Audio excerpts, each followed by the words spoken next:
નમસ્કાર, આપ જોઈ રહ્યા છો સ્પાર્ક ટુડે ન્યૂઝ। વડોદરા શહેરમાં મેઘરાજા મહેરબાન થયા છે ત્યારે વડોદરા શહેરમાં આવેલા અકોટા ગામમાં ઘૂંટણસમાં પાણી ભરાઈ ગયા છે।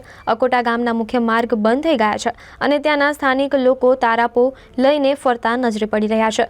પાણી તો ભરાયા છે પણ સાથે સાથે વૃક્ષ પણ ધરાશાયી થયા છે। સદનસીબે કોઈ જાનહાનિ થવા નથી પામી।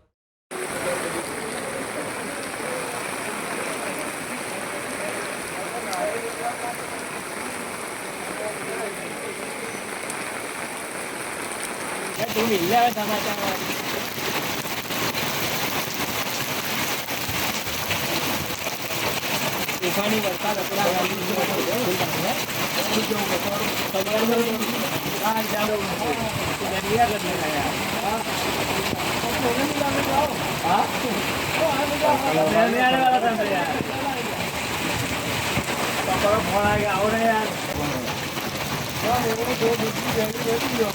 આપણે દૂધવાળો છે, આપણે દૂધવાળો છે।